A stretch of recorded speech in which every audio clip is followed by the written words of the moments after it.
Continuing on with metric measurement, specifically now looking at capacity and mass, we're still going to be following the same rules that we did when we were doing meter.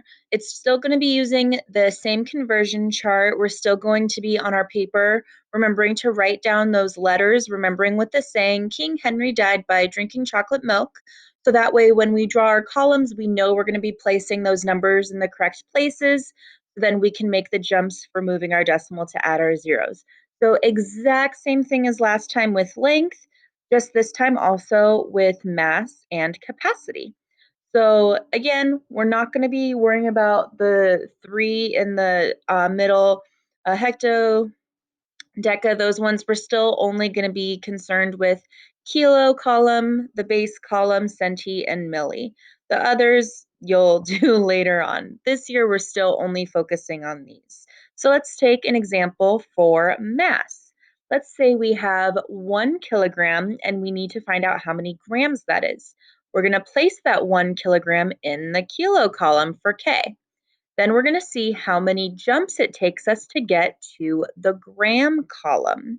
From there, we know, just like last time, that's how many places to the right we're going to need to also move the decimal and add our zeros in those places. So we know that 1 kilogram is also then going to be equal to 1,000 grams. This exact same thing is also going to be for capacity. So you'll see this pattern among all of these units for metric system.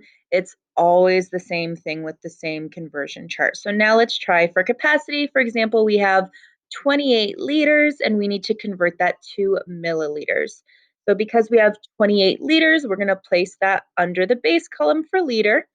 And then we're going to, same like last time, see how many jumps it takes us to get to the milli column. And then that will tell us how many places we need to move over our decimal to see how many zeros we need to put in our new number.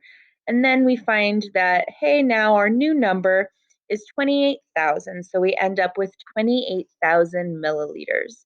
So again, metric system, whether it's capacity, mass, or length, it's the exact same steps for all three, where you place the number in the correct column that you're starting with, show the jumps going to the place that you need to find, and add zeros accordingly.